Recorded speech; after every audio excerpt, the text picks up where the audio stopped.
Good evening. I'm here to share that, contrary to popular doom and gloom reports, there's a whole lot of great news happening everywhere. Great news for the planet and great news for us humans. There's actually cause for celebration. It's the kind of news that deserves both our focus and our support. So one of those pieces of news is that the convergence that's happening, thanks to our global interconnectedness, the very technology that seems to have separated us from each other and our planet in the first place, is now uniting us in service to our thriving faster than ever before. It's only natural, as you can see here. We're designed for it. High tech is fueling the return to a high-touch culture, at the very least our strong yearning to do so. More and more we connect in cyberspace in order to connect with others in real space, for our enterprises, our passions, our projects, our purposes. The global community right here in this room is already starting to embody that very convergence. So I'm going to make a rather bold assertion here, which is that the sustainability and thriving revolution is at a point similar to where the internet revolution was in '93, just before the World Wide Web and the first graphical browser happened, and that is going to be just as profound and world-changing a shift. My primary justification? I was around for all that, and this feels really familiar. So what all this techno-interconnectedness means is that the voices that were once lost in the proverbial wilderness are now finding each other. Like the root system of an ancient aspen forest, when our roots find each other, we strengthen the entire organism. This is the ultimate result of our outpicturing of our connectedness via the technological infrastructure we built. We who share passion and purpose are finding each other now more quickly and more powerfully than ever before. Social networks, video conferencing, smartphones, texting, and IMing. Do you have Wi-Fi? All of it can be wildly distracting, to be sure, but it's also helping us to find and connect meaningfully with our tribes worldwide. We are already a global community.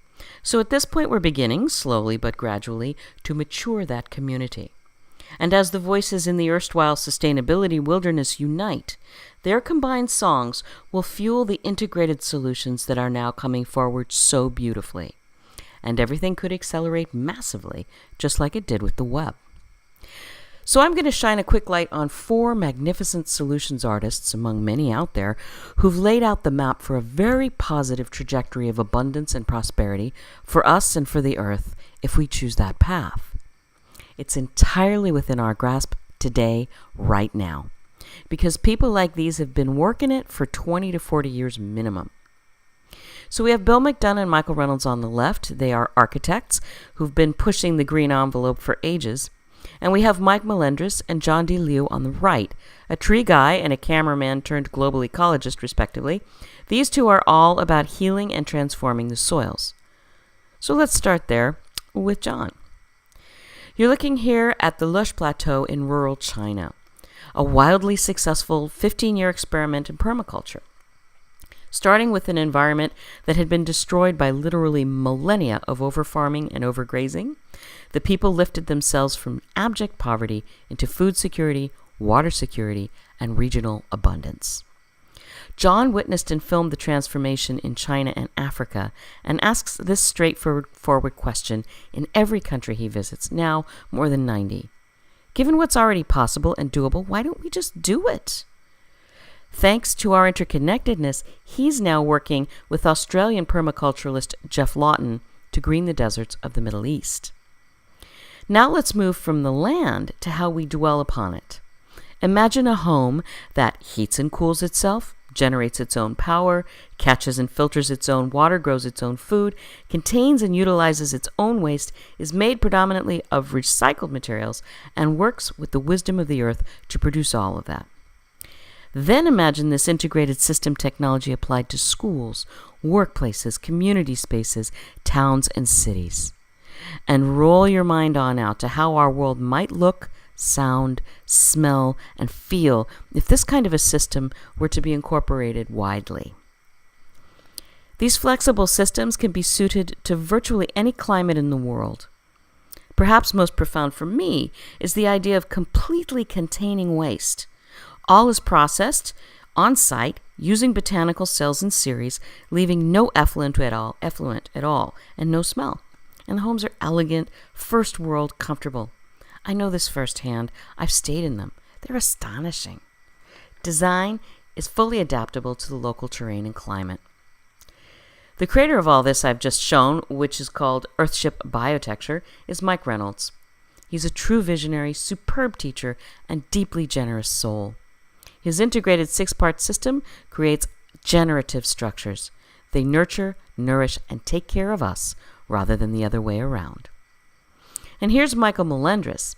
He's isolated the precise elements that cause health in soil and developed what he calls an intimate mixture that organically transforms virtually any degraded or difficult soil into fertile ground. Strip-mined, oil-spilled, over-farmed, poisoned, even sand. In 28 days, Mike can create lush grassland out of apparently dead ground, and it doesn't need much water either. Can you see how this dovetails with what John and Jeff are doing, greening the deserts in the Middle East? He's standing here in the forest he's cultivated himself, on top of a mesa of solid, dry, red adobe desert clay. Impossible? Not in his vocabulary. And this guy, Bill McDonough, is the one who started me down this path in the first place. He challenged a room full of green, eco, and spiritual people to stop living lightly on the earth and invited us instead to step into our full capacities, applying our amazing human creativity to leave our planet not merely restored, but massively better than ever before. He sees design as human intention embodied. I agree. So, the news is good. It's news of having arrived. We're here, we're together, and it's time.